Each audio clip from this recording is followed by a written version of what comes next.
My name is Ambassador Nancy Karigithu, Kenya's Special Envoy for Maritime and Blue Economy and Presidential Advisor.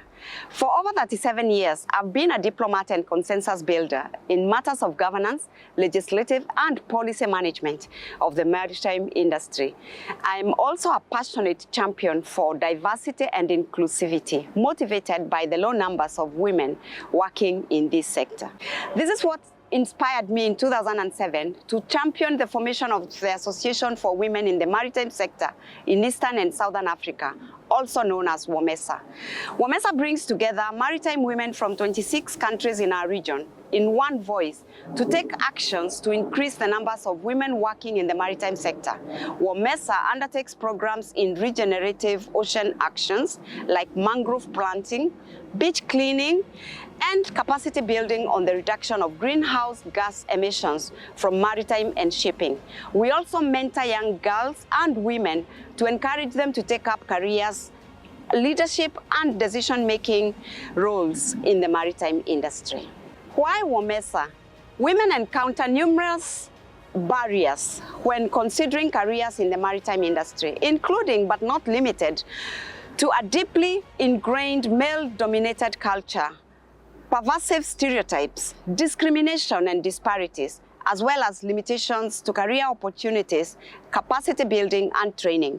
They also face challenges in maintaining work-life balance due to demanding schedules and long periods away from home, as well as limited access to training and education. Based on these challenges, the promise of gender equality, as contained in the United Nations Sustainable Development Goal 5, has been very slow to realize in the maritime sector. That is why WOMESA leads by example. We serve as visible role models to raise awareness on the careers available for women in the maritime sector, as well as the challenges, but we work to empower, and we also campaign to break down the barriers. As we take these actions, we are also aware that we are in a race against time, because today the maritime industry sits on the cusp of the biggest challenge of its time, the transition to decarbonization and the change to green and clean fuels. This calls for a transformation of society from production to distribution, storage and consumption in a global supply chain. This enormous task will not be accomplished without the full participation of all members of society, including women, who comprise 51% of humanity. Each one of us has an important role to play in the transition. With a predicated shortage of officers in the near future, we must accelerate actions that will ensure that we can tap into the talent that women can bring into the sector.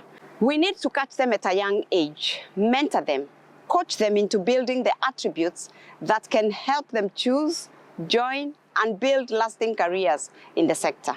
We must bring down those stereotypes and societal biases that tell young girls what they can or cannot do. We must ensure that girls can also realize their untapped potential to succeed and to contribute to the sustainability of the oceans. I want to invite us all to join WOMESA in just a few key actions that can help us bring as much female talent into the industry. Number one, we need to break down stereotypes and biases. We need to be the biggest promoters of women in maritime. We need to consider the review of some of the requirements that work to exclude women from careers in the sector. For example, the requirement for seafaring experience for girls at a young age. In an industry that is almost exclusively managed by men, women are expected to attain opportunities on board ships that are built by men, ships with limited facilities, all of which features constrain the engagement of women to work on board ships.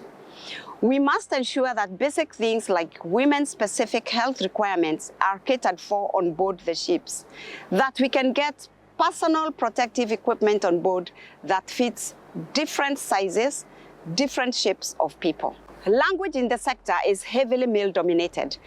When we talk about man overboard, unmanned ships, chief mate, seamen's books, manning certificates, manning agents, these terms unintentionally suggest that females don't belong in the maritime sector. They send the wrong message to the young girls. We need to introduce flexible working arrangements that will make the sector more attractive to parents. Digitalization provides us with opportunities to create new roles, different skills, all of which give us the opportunity to be more flexible and attractive to more women into the industry. I invite us to all work together towards this goal. Thank you.